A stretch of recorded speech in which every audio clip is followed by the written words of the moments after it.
Good. Good play. Nice round. Thank you. What was the difference between last week and this week for you? A lot. I lost all my golf balls in the mangroves last week, and so it's kind of hard to play golf when you run out of golf balls. But yeah, this week, I've been struggling with my swing a little bit, and my swing coach came down, and he's actually on the bag, and so we've really grinded the past few days and try to figure out and diagnose some tendencies that have lingered in tournament competition. So there's a difference between hitting it well on the range and then going out in competition with different sight lines, and so I've had to make adjustments and figure out what's really going on, and I think we're moving in the right direction.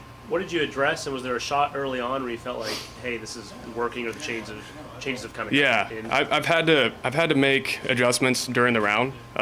So for example, on 10 and 11, I hit really bad shots, and I didn't really know what it was, and then I made a little quick adjustment.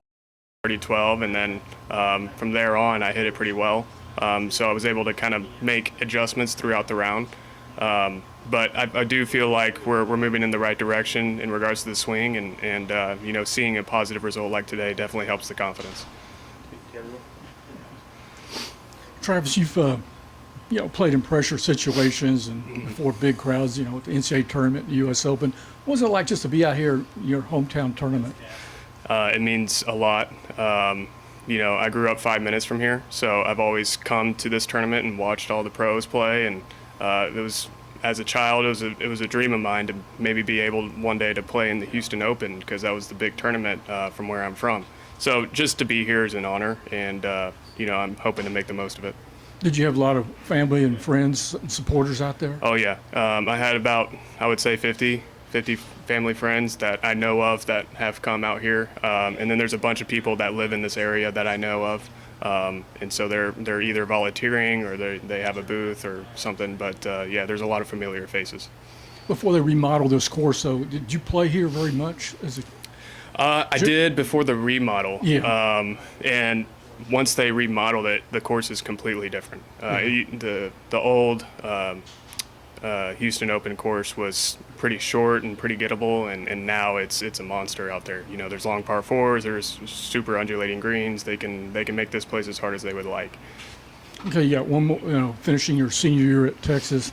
How much are you chomping at the bit to come out and play this tour on a full-time basis? Yeah, a lot, on the edge of my seat.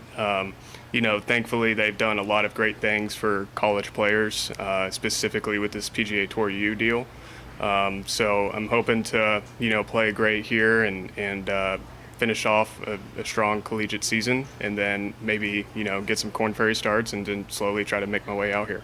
Yeah, and I know your confidence has to be pretty high, because I know a lot of guys getting out of college, they haven't really played any big-time events and don't know where they really kind of stand, but you have a pretty good idea where your golf game is compared to other pros. Yes, I do. Yeah, I'm very thankful to be able to play, and I think this is my second PGA Tour event, and then I played the U.S. Open, so I kind of have an idea of what the pros do and kind of what it takes to get out here. And your game has to be sharp. You got to play well. These are the best guys in the world, best players in the world. So it's good to kind of put your game to the test in front of them, so that way you really know what you need to work on. Yeah, what do you think you need to work on? Well, I think there's a laundry list there.